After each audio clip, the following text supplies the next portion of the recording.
What's up, everybody?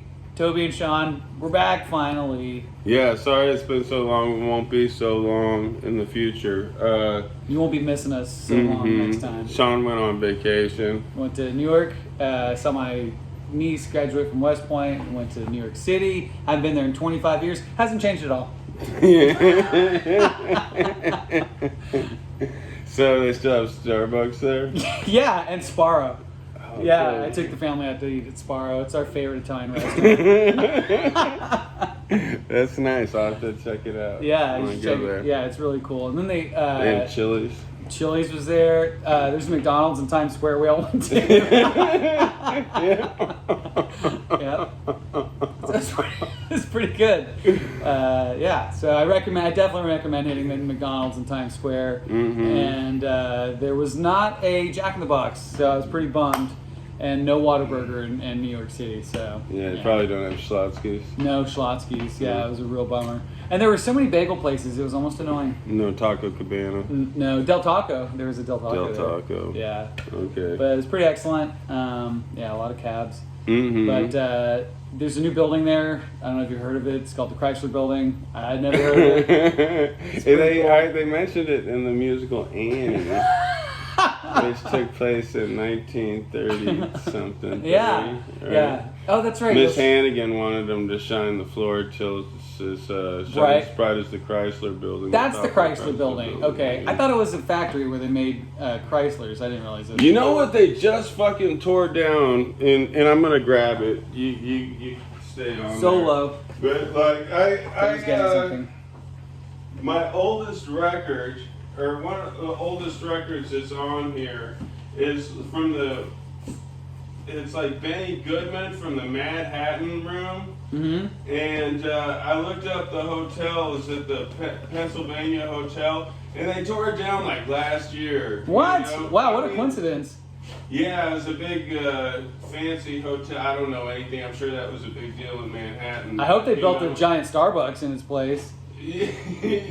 I'm sure it's condos. Yeah. Yeah. But so, yeah, my oldest records are. Yeah. So, what's this? Yeah, Benny Goodman at the Mad Hatton Room. I'm getting off track here, but there's a lot of versions of this. I guess this went out a lot of places. And Where did you get that? got bootleg, dude. Do you have any records from your grandmother? No, man, those records were like cool, you know. Yeah, sorry, but I'm getting a feeling I got this at like Antone's or something. Cool. Yeah. Yeah. I've never listened to Benny Goodman. What is it like? Just like. You know, there's certain like Loungy. things. If you can tell it's a radio broadcast from the 30s of like a big band, I've never gone wrong. There's some certain covers I can show you where if you see this cover, it's never sucked. You know. Yeah. And I don't even know like who. Hold on. I'll show you one more. If I can find this kind of cover. And I don't know, I'm kind of doing myself a disservice, but I've got a lot of these. Okay. And these you find cheap. If you can find a cover that looks kind of like this, and these are usually pretty cheap, and I don't know anything about Hal Kemp. And yeah, I mean, it was segregated back then, so this is an all-white band, but they have all kinds on this, but it's always like radio broadcasts, big bands playing hotel ballrooms from the 30s, and I've never gone wrong, but at the same time, I've never gone over like $5. You can find these in the bin, you know, like, awesome. because it'll be like some no name, but man, like, yeah, those covers always are good, you know. If you like this so much, you should look for some T-shirts. Benny Goodman T-shirts. Well, I've been meaning to change my whole fashion preference to reflect my interest in 40s big band recordings. If there are any screen printing people out there, I don't think a T-shirt's gonna cover this look. I want a Do you Hal see Kemp any T-shirts there? yeah. No, but I want a Hal Kemp T-shirt. Like Hal Kemp. Oh yeah. You know, and then you'd see me on the street and you'd be like, "Hey man, you like Hal Kemp?" And I'd say, "Yeah, dude, I buy all his records. They're like $3." And we're gonna find out like he's something horrible about him. You know? There's a reason that people don't know about Hal Kemp. Yeah, But I don't know. I mean, personally, this record, I'm sure it's good, but like like I said, anyway, those covers. Anyway, that totally didn't mean to talk about any of that. I went to some good shows. I played some good shows. Yardwork played with Chris Gates and the Minge the other day at Hotel Vegas, and that went like gangbusters. Oh yeah, the Minge, man, I love those guys. They were awesome. Yeah. Chris Gates, his band is awesome. They did a lot of punk covers. They did a couple Big Boys songs. Poison 13. Bill Anderson got up and played with them. Midnight Train. It was a fun show. It was a great crowd. There's a pit. There was a pit. Yeah, we played to a goddamn pit. It was that's cool. Awesome.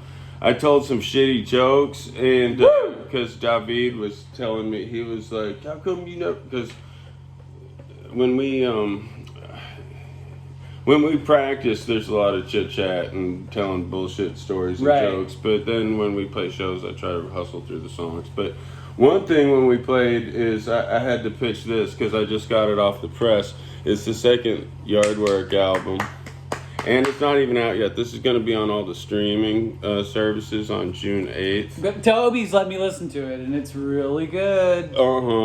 You can freeze that and read all the notes on that. David did the artwork, right? It's super clever. It's got 12 songs. And recorded by Chris Burns at his studio. And a few people have this. I just sold it at the shows. It's not at any of the stores. So awesome! Congratulations. Thank it's the best you. song number 4. You know,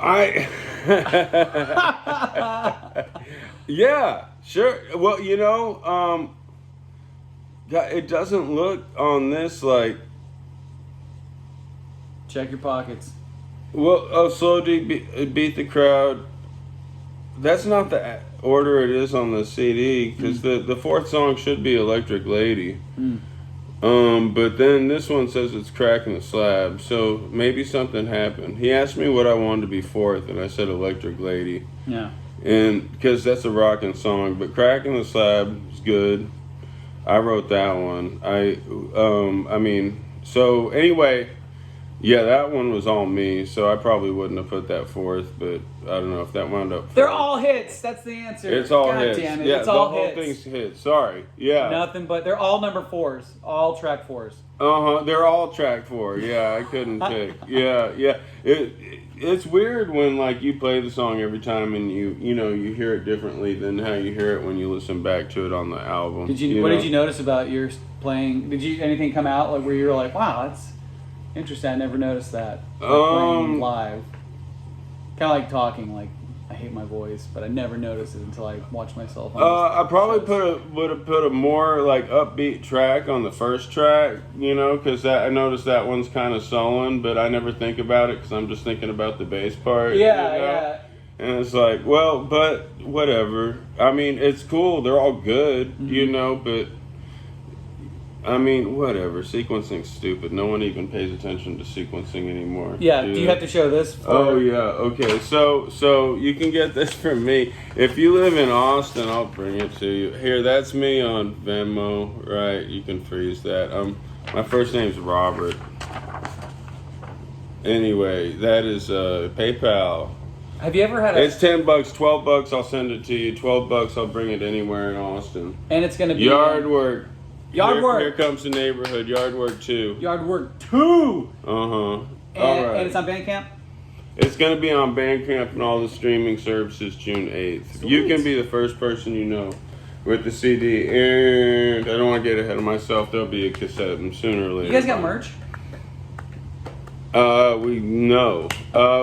have. This is what we have. We have a CD. Okay. We have the album on vinyl with our first album. Can you get that from the? You can order that too. Oh, cool. From me, I've got all of them. I don't have all of them, but I've got a lot of them. Will you throw in a free Hal Kemp record for every one that buys 4 or more? No. No one's going to I'll throw in a free something. Free drawing or something. Free print. Free pick. Earn the Rock, our first album, second album. Here comes the neighborhood. All right. Sweet. All right. Yardwork. Anyway, no self-promotion. Man, we got a lot of good stuff to talk about. Putting out his Oh my god. How many albums has Willie put out? It's like his 85th record or something. I forgot to look. I forgot to look. Man, it's a new one. Yeah. It's A Beautiful Time, Willie Nelson.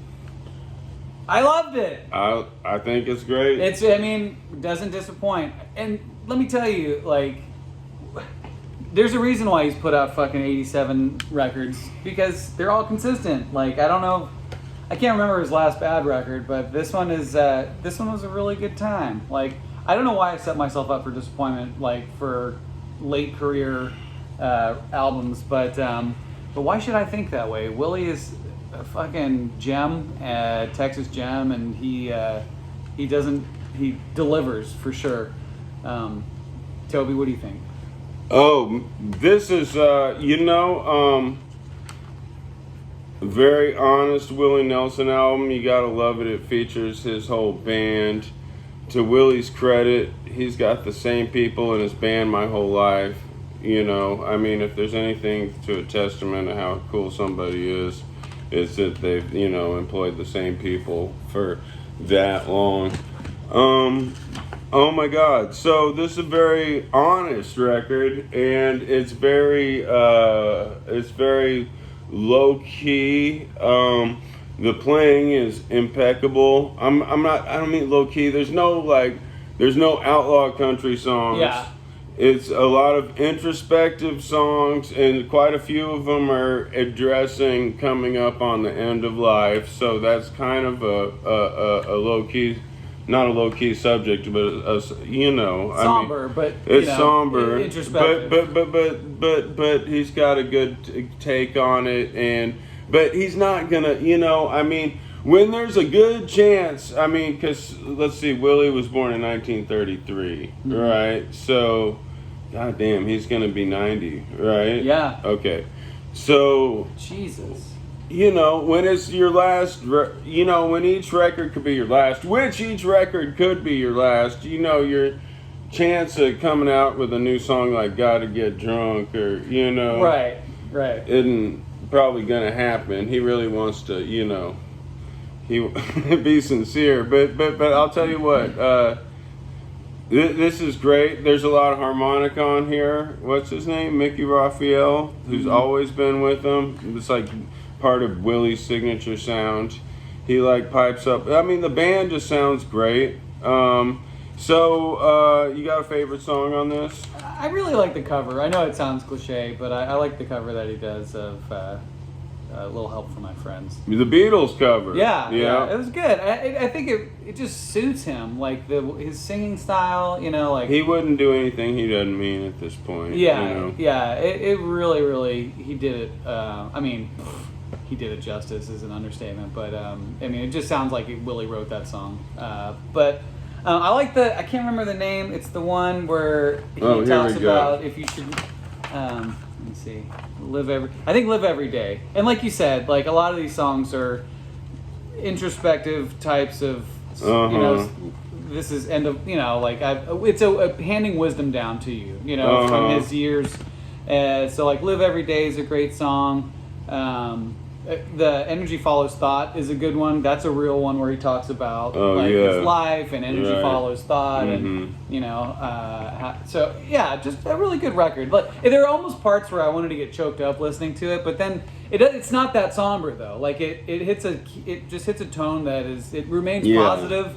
And it's like talking to your grandpa. Well, he has a song, "I Don't Go to Funerals," which probably and it's like he's saying, "I don't go to. I'm not." You get old enough where you quit going to other people's funerals. He's like, I won't be at your funerals, and at your funeral, and I won't be at mine. But if I had to pick a favorite song, I'm gonna go with "We're Not Happy Till You're Not Happy," because it's a song for his. It sounds like to me a song for his weekly poker party. Like he's probably been playing poker with the same guys like my dad did. And he's probably had a lot of good times with them. So if he's going to be real honest about, writing songs about things that, he's into right now, I could see his, song about chilling with his buddies and taking their money. And then Beautiful Time is the title track is about how much he enjoys driving around Texas with his band in the 70s. And it sounds like it's set when they were kind of struggling, you know, but it sounds like it could be on the bus too. But, you know, I want him to write a song on his next album for his golf buddies, you know, like if he's going to be all the way honest, you know. I know he's going to been playing golf with the same group of guys and they light one up and maybe he's buddies with the pro shop, you know, and yeah, there's some certain hole they fucking light up, they toke up under like the odd numbers, pole. even numbers, Yeah, I don't know, yeah. Anyway, no, this city, Austin, Texas, is gonna have an identity crisis when Willie passes, because I think he's our, you know, tied to our whatever freaky past we have. Now we're like a tech hub, you know, right? And right. Whatever they say, keep it weird and whatever. Yeah, we'll see. There's some weirdness, but like, yeah, it's you know, I don't like to live in the past, but, you know, I mean, Willie's kind of like a fucking trophy to have around, and he keeps putting out good shit. And I gotta say, my favorite thing about this record is, of course, Willie's lead guitar playing. God, it's so good, man. Which, you know, he's got that signature sound. Like, if, you know, on any instrument, the best you can do is, like, when you come in with your instrument doing a solo, everyone knows who that is. And he comes through with leads on all these songs. They sound awesome, and like they're recorded in like impeccably, HD, 3D, whatever. It sounds like it's just like coming out of your speaker even further than the rest of the song. It does. You know? It really does. Yeah. I was listening to this record on my laptop today during work, and it just, yeah, it sounded great, especially those solos. It's like it was like he was standing on my desk with his boot on my head, soloing right in front of me. And if you listen to the streaming version, like, you can listen to it in like 3D or whatever. You've got some options, so like it's really nicely recorded. Yeah, and it's beautiful. Yeah, no, I mean, a Texas treasure. Make sure you catch Willie, and he's playing a lot. Yeah, he's playing New Braunfels this weekend, right? Or was that last weekend? Yeah, I think he played New Braunfels last night. And he's playing the Chili Fest. Oh, right? dude, yeah. So I saw Patti Smith. Yeah. That was awesome. I didn't expect it to be so good. What made it so good? She sounds better than ever. I don't know. I think, like, maybe if you don't do like vocal acrobatics, like Willie's voice sounds good, but like you'll never hear him sing like Victim of Changes, or, you know, some like you know, he's not going to go falsetto on the regular. He stays in a comfortable range, and I think because so that his voice like ages like a fucking well-worn catcher's mitt, where it just gets better and more comfortable sounding the whole, you know, as he goes on. And I think Patti Smith, I mean, she got better as the night went on, and it was you know, I mean, it wasn't the longest set. It was 15 songs, but man, it was a good time. That's awesome. It was at ACL Live, and yeah, my kid was there, and she liked it as much as I did. You know? So yeah, she was there on her own. It was cool. That's awesome. That's such a rite of passage for one of your kids to see it. And if she actually liked it, like. Oh, and Patti Smith was going opposite Bikini Kill, which is like, I'm sure that you didn't want to do that on a Saturday night or whatever, but there was still a good crowd there, and everyone had a great time. That's great. She had a weird song dedicated to Johnny Depp. That was kind of weird. What? Why? I don't know. I mean, I don't want to. Are they friends? Yeah, she was going on about him and Sam Shepard. She likes really handsome guys. You know? My mom is. She'll always be boy crazy. It seems like. Yeah. You know? That's as awesome. great as she is, she really can go on about some handsome guys. Let's see. So, next up, the Go-Go's. The Go-Go's tribute. What the fuck? From the revived Sympathy for the Record Industry label, the Go-Go's tribute album, If You Gotta Go-Go, Go-Go Now, a tribute to the Go-Go's. Okay, good luck finding this record. Oh my God, if you didn't order it, you're not going to hear it. I had to lend my copy to Sean, and it's a good thing that we had weeks between shows because I got a week with it. Then it was just like the 90s again. And Yeah. You got a week with it, and I was like, God damn, give me my CD back. I need my CD back. I can't hear that shit. That was so good. Right. You know? All those lost CDs. And then we got together and listened to it. Yeah. And then we made out. Wait. Yeah. No, But no, this is it's a lot of fun. It's unfortunate that it's so fucking hard to find, because when Toby told me that we were going to be doing this, I was like really stoked. And usually a lot of these records, this sounds terrible, but I can find all of them on Spotify or on YouTube. Someone's uploaded it. Not the case with this one. It's not even on fucking Bandcamp. So really hard to find. I think I'm gonna have to upload it. The good news is it's totally worth getting. Yes. Like if you do Go through get the trouble. It's like, man, there's some stuff on here where they got. I didn't know these people were still doing stuff, and it was cool, and it's a testament to how good the Go-Go's songs were. You know, I mean, whatever. There's so many. Let me see. They do amazing jobs on this record. Yeah. Number 5. So here's a rundown of. Oh man, you can freeze that screenshot, but. You got a favorite on here? I really like, what was it? I like Jenny V does Beatnik Beach. And I like the Coolies with Kathy Valentine and Clem Burke. They do King of Confusion. And then Baby Shakes does This Town. That's a fun song also. And again, like Toby said, I haven't heard of a lot of these bands. I mean, I know who the Fastbacks, like... Okay, so that's my number one favorite is the Fastbacks doing Vacation, but I'm just stoked to hear the Fastbacks. Yeah. Like, did you think they were going to be recording No, anything? like Back from the Grave. Fastbacks. Yeah, the Awesome. Fastbacks. That's awesome. Yeah. And they sound great on that song. Yep. Nutley Brass doing Head Over Heels. I like that song, and their arrangement of that is great. It sounds like It's like strings and brass, right? Yeah, 60s orchestrated records. God, I want to hear more of their stuff. They used to be advertised in Maximum Rock and Roll. You could get like cassette versions, and I thought it sounded really kitschy, and now I want to hear all of it. Yeah. 5, 6, 7, 8 do Surfing and Spying. Yeah. Unforgiven, Caroline and the Yum Yums. That one's really good. E.G. Daily from Pee-wee's Big Adventure, Valley Girl does We Got the Beat. That's like the most modern sounding thing on it. Everyone else was pretty faithful. Nikki Corvette's on here. Everyone sounds great. Tina and Boom Boom Lucchesi. Tina and the Boom Booms. Tina and the Boom Booms. Holly and the Italians doing Can't Stop the World.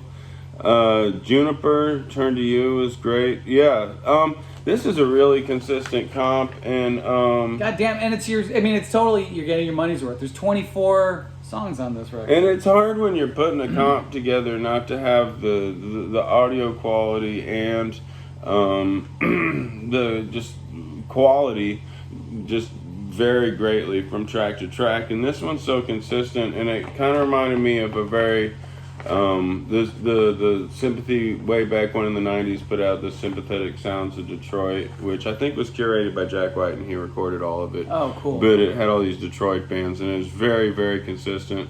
And you can tell they spent a while. I don't know what the status of Sympathy for the record industry. I think their first release I've seen in 15 years? 10 years at least? 20? I don't 20 know. years? 50? I don't know. Good luck going to Sympathy's website and trying to order this, or trying to order it anywhere. I shouldn't talk shit. I just put up my Venmo. Yeah, this isn't in a store. Here's my Venmo. Yeah. Good luck. Yeah.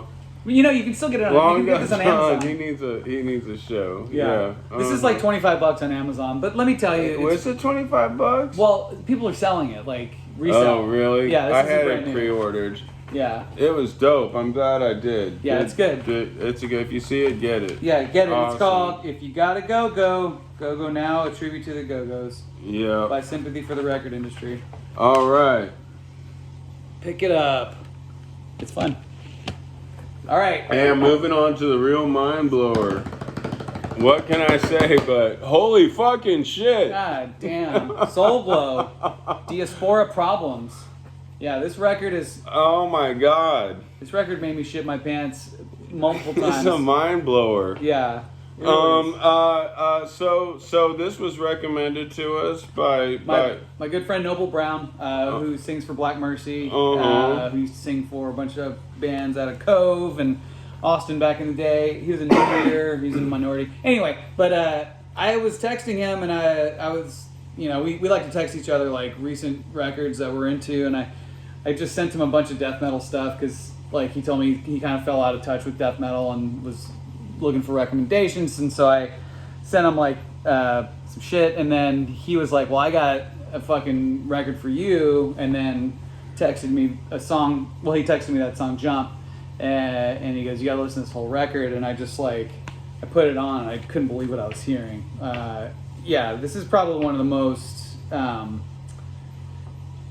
I don't know how to describe it, probably one of the most thoughtful, thought out records that encompasses many different styles of music and production and tone of instruments that I just love. So it's got hardcore, it's got fucking like, it starts off sounding like Rites of Spring, but then like the vocals are just like insane. The vocalist has like this amazing flow. I don't know how he does it, but he encapsulates like 1 million words per song, and it makes it sound fucking incredible. So, anyway, sorry, Toby, talk about these guys. They have their own baseball cards too on Flickr.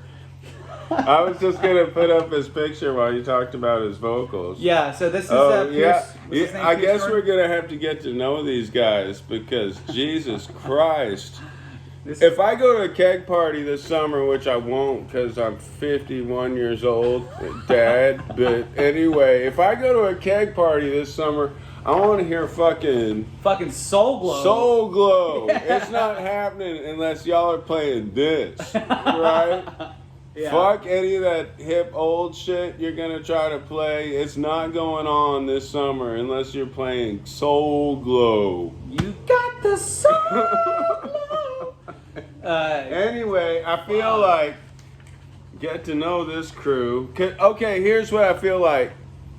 If this was 1989, I was getting out of high school. These guys would own the world. This was like everything we wanted to hear. It's like Yes. more Bad Brains than Bad Brains have been in like 30 years, And then like it gets into like hardcore rap, and then it's like death metal informed, and I mean with some of the endings, and the rap stuff I mean is this hardcore, incorporates like elements of noise. Here we go. So here's the whole group. We've got TJ Stevenson on drums. This guy kills it. Oh my This god, motherfucker, everyone's a badass, right? He's gotta have like 8 arms. I don't understand. Okay, Ruben Poplo on guitar. All right, Gigi on bass, vocals, and programming. He has incredible tone. He sounds awesome. Here's Jordan singing. Anyway, you pick a favorite. You got favorite songs on this? You got 3 favorite songs? I do. So let's see. Where do you want to start? 3 or 1? Let's do our first favorite song. My first favorite song Yeah. is okay on 3. Okay. 1, 2, 3. Driponomics. 5 years in my family. Oh, that's a good song too. Okay. Yeah, 5 years in my family. Driponomics. Yeah, that's awesome. Driponomics is the hardcore rap song. It's so fucking, but they're all so good. It's just so difficult to pick a favorite one. Okay. Second favorite. Okay. 1, 2, 3. Gold Chain Punk. Yeah. Who's gonna beat my ass? Yeah. Who gonna beat my ass? That's a fucking pit starter if I Right. ever heard one. And I always hate to recommend the first song on the album because people will be like, yeah, well, it can't get any better than that. And you hear it and like you think it can't, but the whole album is dope. Yeah, all these songs could have been my favorite. And song. okay, Easy. what do you got number 3? 1, 2, 3. Spiritual Jump. Level Gang Shit. Okay, yeah. Again, like they're all great. Okay, so good bless y'all, real good spirit. Okay, so it's a well constructed album because I feel like they have like two like ending, you know, like in Grease where they have like what are the two songs that they have like Summer Lovin'. No. At the end when they're at the fucking, you know, the big musical, they'll carnival. have two show closers, yeah. right? So they're at the carnival and they're saying what we go together. And what's the other song? They sing I don't remember. Better Shape Up. Anyway, Anyway. Yeah, there are two outros. I never realized that. Well, if you see like a really big musical, there's like gonna be a big show closer, and then there's gonna be a whole other fucking show closing song doesn't even have any fucking dialogue that leads up to it. Like, don't you know another number? You're like, yeah, it's this one. Yeah, here we go. Everyone can sing. So I just feel like the dynamics on this album, like fucking God bless y'all real good, makes me think of fucking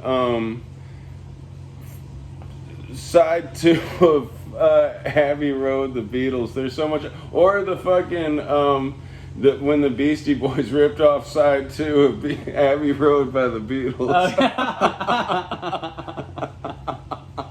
And I mean, there's just so much going on. There's like 7 parts of that song that are distinct in different styles, and they keep coming back. Each one of them kicks total ass. Yeah, fuck and then yeah. Spiritual Level Gang Shit is like a total fucking head number, and it's like hip hop. It's got great raps. I looked up McKinley Dixon. He has some good raps. I feel like all the background people.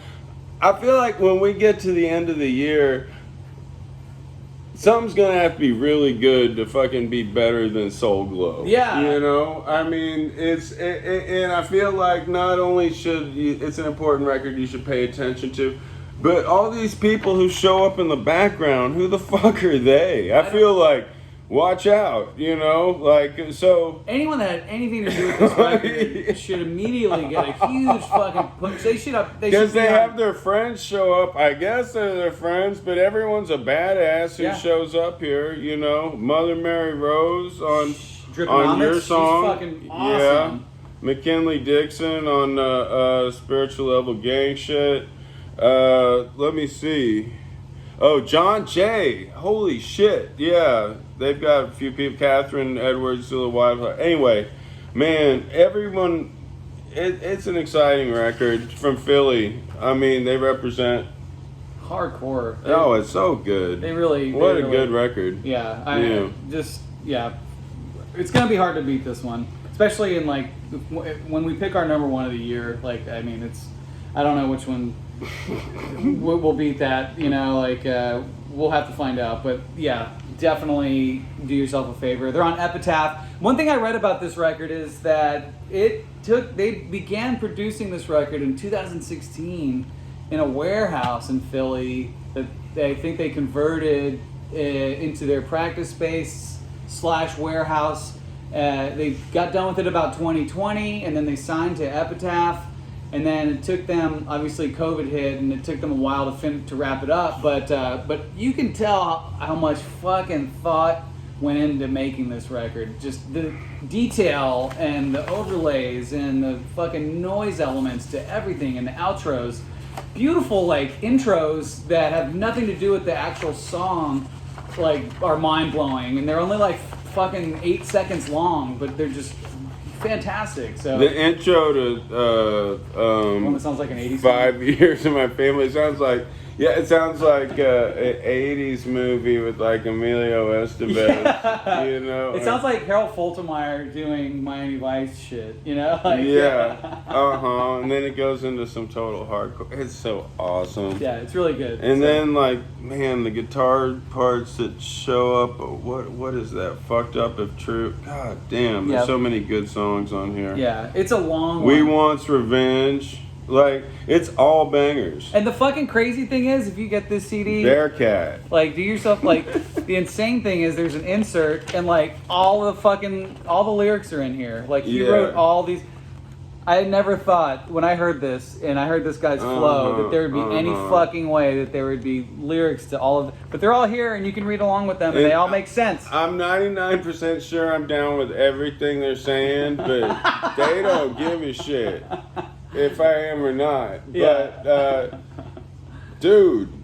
Really good. Really good. Yeah. Anyway, there's a lot going on and there's a shit ton to digest, and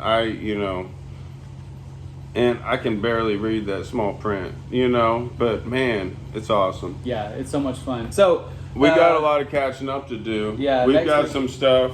Was that what you were gonna say? No, I was just gonna say we got some Hal Kemp next week. We're gonna explore the back catalog of Hal Kemp and his orchestra. Okay, so coming up.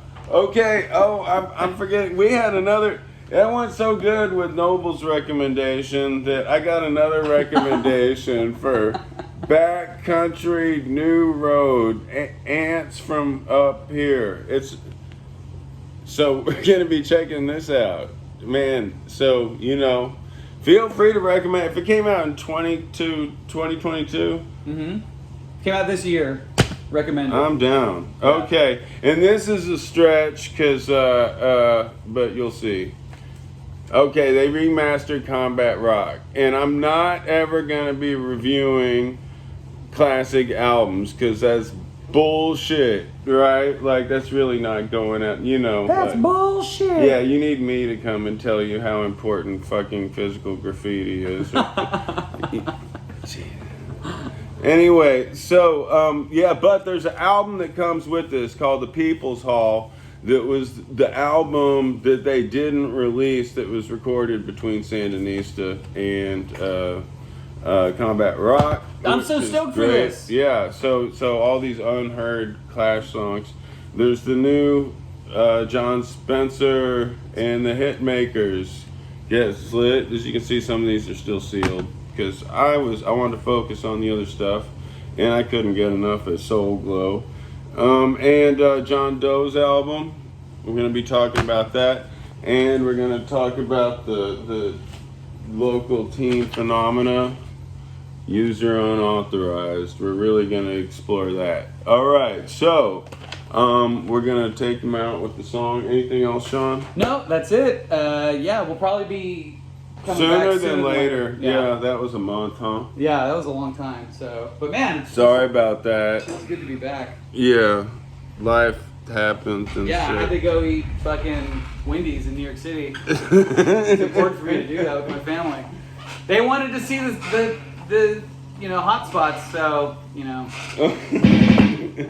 Wendy's. Oh man! Oh, here we go. Am I in the shot? Yeah. Oh boy. One down, two to go. All right.